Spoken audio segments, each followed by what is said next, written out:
Selamat pagi, siang, dan malam semuanya. Perkenalkan, saya Angga Prasetya Fikri Saputra dari Prodi Sistem Informasi, nomor induk mahasiswa 0517049008. Dan kali ini saya akan berbagi terkait tugas 1 pemrograman berbasis web, yaitu pembuatan aplikasi pemesanan bahan ajar SITA. Sebelumnya mari kita lihat untuk requirement-nya sendiri. Jadi untuk requirement-nya sendiri adalah mahasiswa mampu mengimplementasikan konsep fundamental HTML, CSS, JavaScript, DOM untuk membangun antarmuka dan alur interaktif dari aplikasi pemesanan bahan ajar SITA untuk sistem kebutuhan proses pemesanan dan distribusi bahan ajar di UT. Dari tugas ini saya sudah buatkan untuk list requirement-nya sendiri. Jadi untuk nama aplikasinya adalah aplikasi pemesanan bahan ajar. Lalu untuk tools atau library yang saya pakai itu ada HTML, Bootstrap, JavaScript, jQuery, dan juga Chart.js. Lalu untuk bagian menu-menunya sendiri, untuk menu login itu ada 4 fitur, yaitu fitur login, forgot password, register, dan juga logout. Ini additional.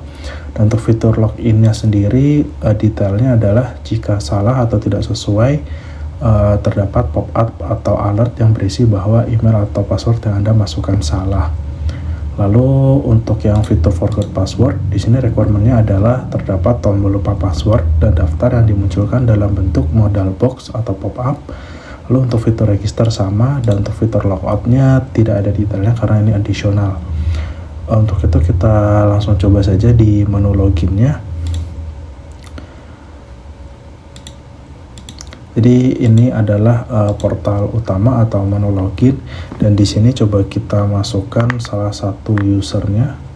Di sini kita punya user, kita ambil misalkan Rina. Emailnya Rina, dan kita masukkan passwordnya asal ya. Kita coba login. Ya, di sini terdapat alert, yaitu berupa error username atau password itu salah. Lalu coba kita kosongkan. Jika email dan password itu kosong, lalu kita tekan tombol login, ada alert lagi, yaitu datanya tidak komplit karena email dan passwordnya kosong. Setelah itu coba kita masukkan sesuai dengan data yang sudah kita punya. Passwordnya Rina123, kita login. Ya, kita berhasil login ke dashboardnya dengan data yang sudah ada dengan nama user yaitu Rina Wulandari. Lalu di dashboard sendiri itu sudah terdapat tombol logout untuk keluar dari halaman. Jika user sudah logout, maka dia perlu login lagi untuk bisa akses aplikasinya. Tapi sebelum kita akses aplikasinya lagi, akses dashboardnya lagi, kita coba untuk yang register dan juga reset my password. Untuk register sudah muncul pop-up-nya, dan jika kita isi lalu kita klik register, terdapat alert, yaitu berupa akun Anda berhasil dibuat dan silahkan login. Namun tentu saja ini tidak bisa karena ini hanya DOM. Lalu untuk reset my password sendiri, di sini kita menggunakan email. Jadi bila kita isi emailnya misalkan, lalu kita klik reset password, terdapat alert lagi, yaitu link reset password telah dikirimkan ke email Anda. Seperti itu. Itu untuk login. Sehingga untuk login bisa dikatakan semua progresnya sudah selesai dan bisa berjalan dengan lancar. Lalu lanjut ke menu dashboard.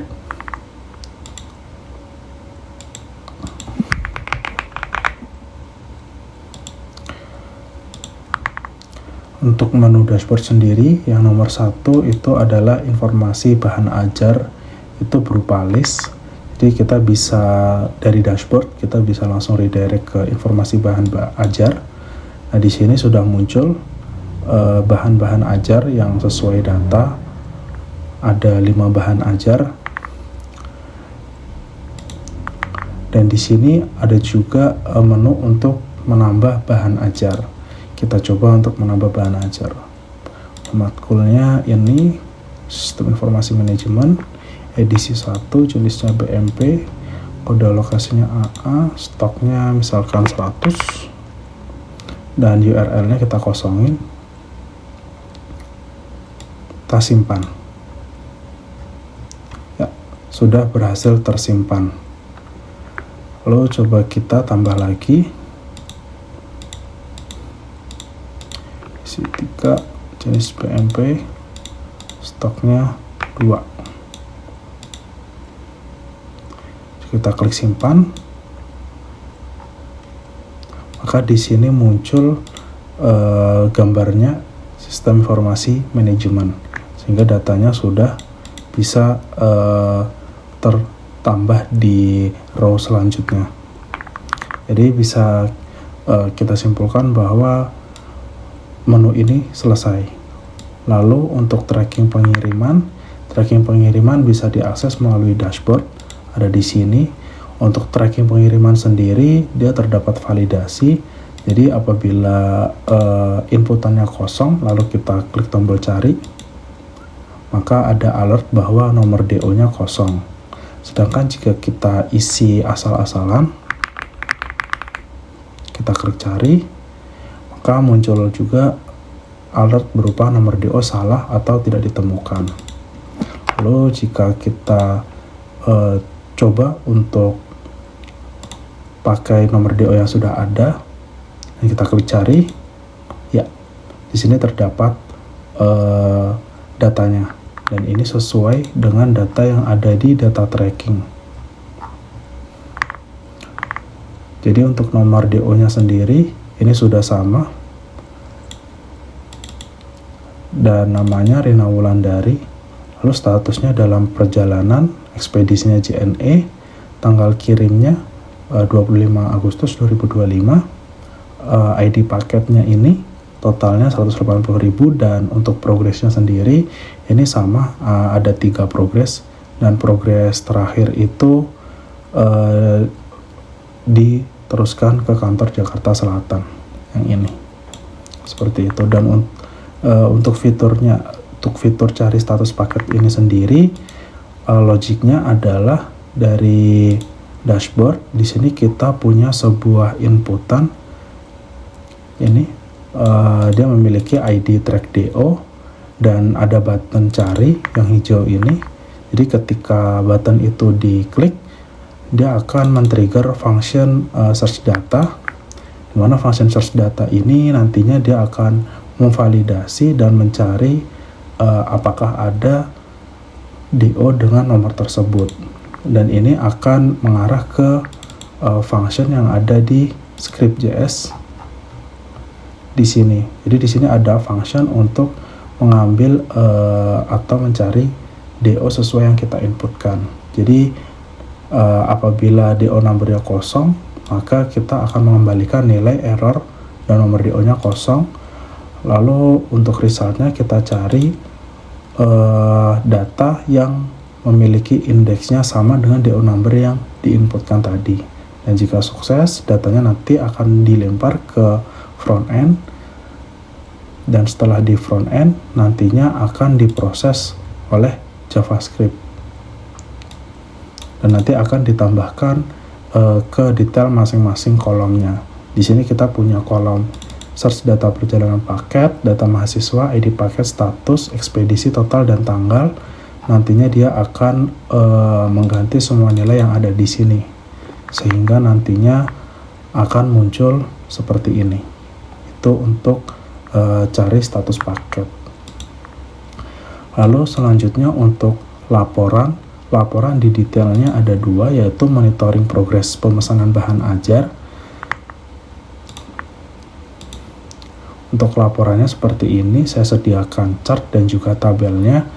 Untuk monitoring progres DO bahan ajar sendiri, logiknya bisa kita cari di report, lalu di bagian sini. Jadi di monitoring itu saya buat dua elemen, yaitu canvas dan juga table. Canvas ini fungsinya untuk menampung chart yang ada di atas, sedangkan table ini untuk menampung data-data yang sudah ada. Dan untuk chartnya sendiri saya menggunakan chart.js, dan ini scriptnya, dan nantinya chart.js ini dia akan mengambil canvas sesuai dengan ID yang kita berikan. Di sini saya memberikan ID chart progress DO, sehingga nanti chartnya akan tampil di bagian sini. Dan chart ini dia akan mengambil data dari get statistik. Get statistik ini function yang kita jalankan setelah page-nya selesai dimuat, dan nantinya dia akan mencari semua data tracking yang ada di data.js, dan nantinya data itu akan dilempar lagi ke chart.js untuk diproses sebagai visual, dan nantinya akan terbentuk chart seperti ini, satu progress, ini juga satu progress, sesuai dengan data yang sudah ada. Status dalam perjalanannya ada satu progress, dan yang dikirim juga ada satu progress.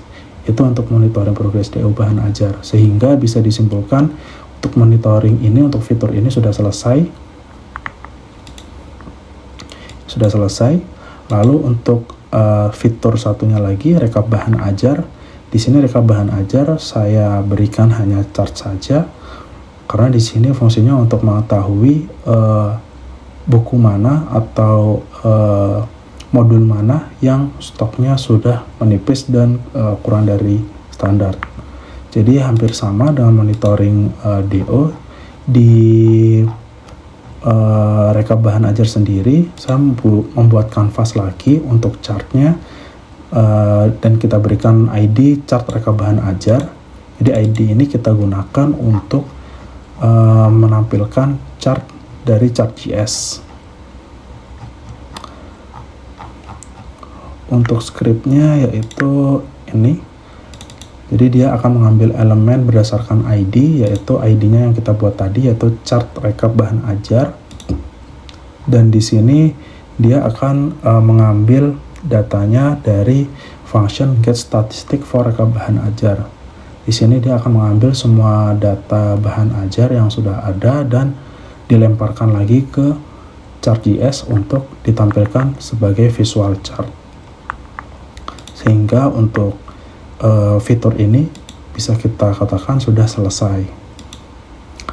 Lalu berikutnya adalah history transaksi bahan ajar. Ini juga berupa list.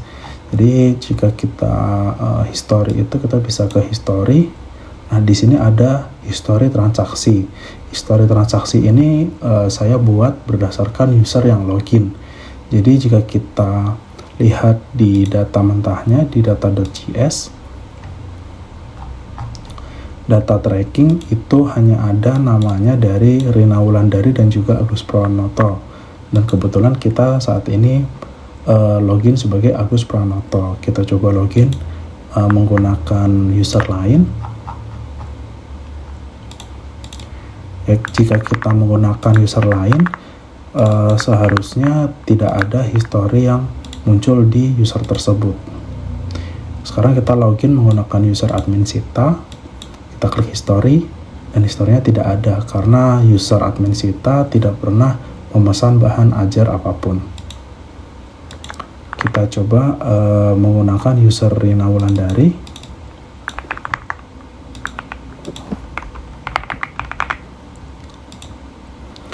Kita ke history, dan akan muncul history transaksinya dengan status dalam perjalanan.